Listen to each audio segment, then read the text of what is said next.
তিনি ডায়মন্ড হারবার লোকসভা কেন্দ্র থেকে ভোটে লড়তে চান। বিদায়ী সাংসদ অভিষেক বন্দ্যোপাধ্যায়কে হারিয়ে তিনি কালীঘাটে ফেরত পাঠাতে চান বলেও বারবার বলেছেন। কে বলেছেন? ভাঙড়ের আইএসএফ বিধায়ক নওশাদ সিদ্দিকী। বারবার তিনি মিডিয়ার সামনে এ বিষয়ে বিবৃতি দিয়ে বলেছেন, অভিষেক বন্দ্যোপাধ্যায় বাঘ না ভালুক, তাই ভয় পাওয়ার কোনো কারণই নেই। দল চাইলে অবশ্যই তিনি অভিষেক বন্দ্যোপাধ্যায়ের বিরুদ্ধে ভোটে দাঁড়াতে চান। যদিও ভোট এগিয়ে আসতেই নানান জল্পনা ছড়িয়ে পড়ে যে সম্ভবত ডায়মন্ড হারবার থেকে ভোটে লড়বেন না নওশাদ সিদ্দিকী। এর নেপথ্যে অবশ্য ছিল বামেদের সঙ্গে আসন সমঝোতার জল্পনা। দেখা গিয়েছে এখনো পর্যন্ত 8টি আসনে প্রার্থী দিয়েছে আইএসএফ, কিন্তু বামেদের সঙ্গে আসন সমঝোতায় আগ্রহী হলেও এখনো সেভাবে বামেদের কাছ থেকে সাড়া মেলেনি ভাইজানের। জল্পনা যাদবপুর আসনটি নাকি আইএসএফকে ছেড়ে দেওয়ার জন্য বামেদের কাছে দরবার করেছিল আইএসএফ, কিন্তু সূত্রের খবর সেই প্রস্তাবে রাজি হয়নি বামেরা। এরপরই দেখা যায় বামেদের প্রথম দফা 16 জনের প্রার্থী তালিকায় যাদবপুর কেন্দ্রে প্রার্থী দিয়েছে বামেরা।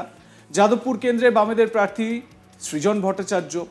ফলে ভাইজানের আবদার রাখেননি বিমান বসুরা। যদিও ঘনিষ্ঠ মহলে আইএসএফ বিধায়ক নওশাদ জানিয়েছেন তিনি যাদবপুর আসনে নিজে দাঁড়াতে চাননি, তিনি খালি চেয়েছিলেন ওই আসনটি যদি আইএসএফকে ছেড়ে দেওয়া হয় বামেদের তরফে।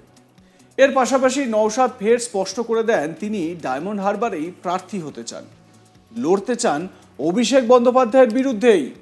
আজ তাক বাংলাকে এক্সক্লুসিভ টেলিফোনিক প্রতিক্রিয়ায় জানিয়েছেন ভাইজান নওশাদ সিদ্দিকী। আসুন শুনে নেওয়া যাক কি বলেছেন নওশাদ সিদ্দিকী।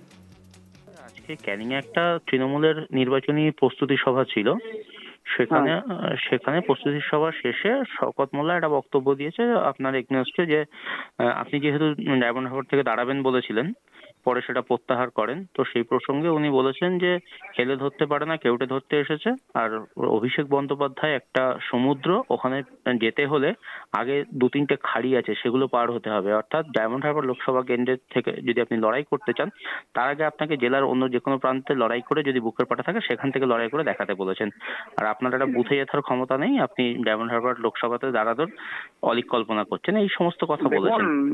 নটোরিয়াস ক্রিমিনালের অবাঞ্ছিত মন্তব্যের জবাব দেওয়ার সময় আমার এখন নাই। তারপরে কথা বলতে শুধু একটা কথাই, এই জায়গাতে নির্বাচনে কন্টেস্ট করে জনগণের রায় দিয়ে রাজ্যের আইনসভার মধ্যে পৌঁছেছি। আর আগামী কয়েকদিনের মধ্যে আমাদের রাজ্য কমিটির চূড়ান্ত সিদ্ধান্ত হবে আমাদের তালিকা লিস্ট।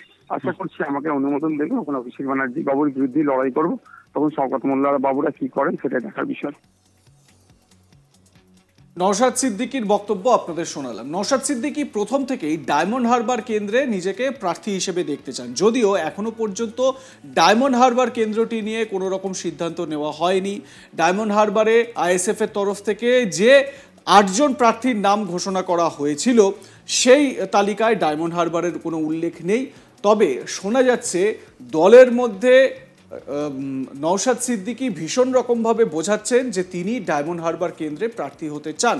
একই সঙ্গে তিনি এটাও আশাবাদী যে তিনি ডায়মন্ড হারবার কেন্দ্র থেকে টিকিট পাবেনই, দল তাকে ডায়মন্ড হারবারে তাকে টিকিট দেবেই।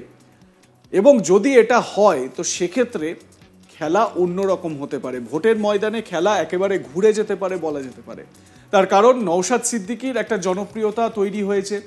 ভাঙড় বিধানসভা কেন্দ্রে আইএসএফ এর বিধায়ক নওশাদ সিদ্দিকী, এবং আপনাদের স্মরণে থাকবে সিপিএম, কংগ্রেস এবং আইএসএফ এর যে জোট বা আসন সমঝোতা হয়েছিল 2021-এর বিধানসভার আগে, সেই আসন সমঝোতার মাধ্যমে বা সেই সংঘবদ্ধ লড়াইয়ের ডাকের মাধ্যমে একমাত্র উত্তেজনাপূর্ণ এই ভাঙড় বিধানসভা কেন্দ্র থেকেই জিততে পেরেছিল সেই